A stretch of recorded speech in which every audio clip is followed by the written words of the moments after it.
Hello, I'm Ollie and this is Criminally, where I talk about crime, pulp, horror, that kind of thing. Today a review of a book by one of my favourite authors, Billy Summers, by Stephen King.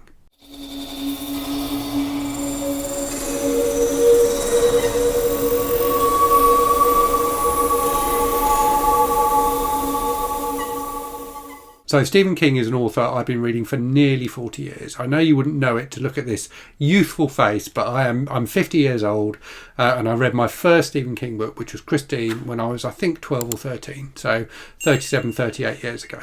And I've been reading him reasonably consistently throughout that time period. And I've read now, I think, probably 60 books by him. So I haven't read everything he's written, but I've read the majority of his books. And there's like a gap in my reading of him from that I think covers like the late 90s and the early 2000s. There's like a big gap, and then there's a more recent gap, so I'm just like not up to date with his really recent stuff. So Billy Summers is one of those fairly recent ones. I think it came out in 21 or 22, yeah, 21. And I picked up this copy of it a few months ago and hadn't got to it, and just fancied something a bit different from the other stuff I was reading. Always enjoy his books, or almost always enjoy his books, so I thought I'd give this one a go. And I really did enjoy it, which was nice for me, because the last couple of things I've read by him, The Institute and Elevation, which I read for a project I did where I was reading Goodway's Choice Award winners, I didn't particularly enjoy either of those. So it was lovely to read a newish book by him and really get on with it. So I thought I'd do a review of him, or do a review of the book in this video, but also kind of try and tie it back to the things I really like about King and the things I think he does well.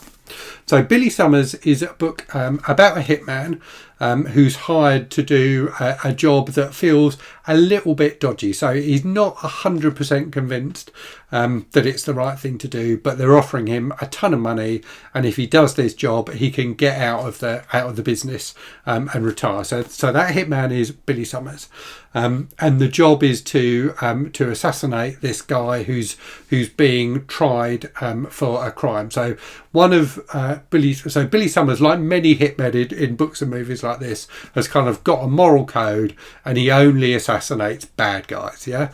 So this guy is a criminal. He's murdered someone. He's also being tried for attempted rape. So Billy Summers feels like this guy meets his criteria of people it's okay to kill. But what's weird about this job is it involves Billy Summers having to live in this small town for an extended period of time, so for a few months, because the people who are setting up the job don't know exactly when the guy is going to come to trial, and they want Billy Summers to be kind of on site ready when it happens, because it could end up happening very quickly. So he ends up staying in this small town, living there, and kind of building a bit of a life for himself there. And his cover story is that he's a writer. So he's someone who's come to the attention of like a literary editor, and who is being commissioned to write a book. So he just needs to keep his head down and get this book written, but he can't tell anyone what it's about. So that's a very Stephen King kind of a trope. Stephen King always writes about writers, and in this book, whilst Billy Summers is only pretending to be a writer, he actually ends up becoming a writer, because he's got loads of time on his hands. He ends up writing a book about his own life, his own experiences, and particularly his childhood, and also his time fighting in the Gulf. And that part of the book I thought was quite interesting. There's quite a lot of it, so you get quite a lot of Billy Summers' backstory. And I thought King did a reasonably good job of it, but it wasn't really a strength for the book, I think. And I think the reason I felt like that was, I'm not sure Stephen King is the right person to write a book about, the Gulf War and the American involvement in the Gulf War, because he has no experience of it. There are plenty of people, like Billy Summers as a character in this book, who have, I'm sure, more interesting things to say about those conflicts than Stephen King does. But he still does a reasonably good job of it. And like many Stephen King books, this is a book with two stories that are mashed together. So one of those stories is the one that I've told you. So, Billy Summers, the hitman, living in this small town, building a cover, preparing to carry out this assassination. The other story involves Billy Summers meeting a young woman and the friendship that develops between them. But that second story only comes in halfway through. So it's kind of a minor spoiler to even tell you that, but it's important for the discussion of the book, I think, because that second story is the story that really gives the book its emotional heart. And this ends up being quite a sentimental and emotional book. And I think that's something that King does well. I enjoy Stephen King being emotional and sentimental. And this book, it hit me emotionally. The ending is very, very moving. And I think King handles the ending of the book very, very well. The way he does the ending, I thought was really, really clever. And he manages to tie together a ton of the different themes that are, that exist throughout the book and that he builds up throughout the book in that ending. I thought he did a very good job of bringing things to a close. What he also does well in this book is just that discussion of small town America, and that's something King does really, really well. He's someone who writes about the parts of America that you don't normally see in books and movies. Books and movies in particular, tend to focus on the big cities, and that's not what King writes about. It's never what he's written about, and it's not what he writes about here. And by putting this outsider into this small town, he does something quite interesting. He gives a different perspective on the town and on the people in the town, and also, by putting Billy Summers, this assassin, in that situation, he allows Billy Summers, his character, to kind of reflect on his own existence, the way he makes money and things like that. So that the coming together of the small town and Billy Summers works really well in the book as well, I thought. What's also really good in the book is just the exciting bits. So it is a book that goes on a bit. It's not a long book by Stephen King standards. It's about 430 pages. But it is a long book by the standards of this kind of thriller.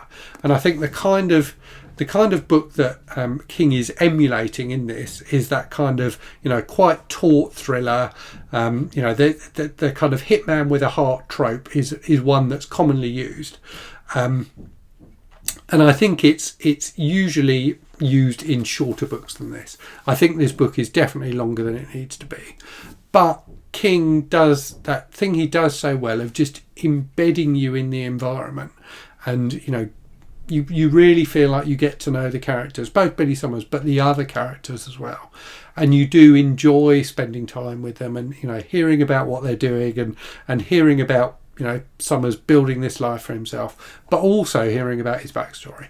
The backstory is the bit I think that probably could most have been trimmed from this to bring the page count down a bit, but it is still interesting, and it does all hang together well. The one thing I didn't particularly like about this book in terms of its depiction of America is there's loads of stuff about Trump in this book. So King obviously is famously an opponent of Trump's. And it really comes out in this book. You really feel like he's got an axe to grind. And I'm not particularly a fan of Trump myself, but I did feel like there was a bit too much of it in this book. It became a bit distracting after a while.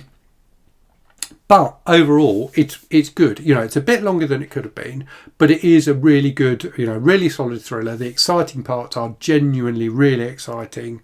There's definite peril there for the characters, and the kind of description of the life of a hitman is well done as well. He draws on a lot of kind of tropes and cliches from older works about hitmen, but he does it well, and it's enjoyable to read as a result. And he knows he's doing it. Billy Summers as a character reflects on the fact that like the one last job thing is a bit of a cliche. So King knows he's doing it. He does it slightly with his tongue in his cheek, I think, but he does it well, and it's an engaging and enjoyable read as a result.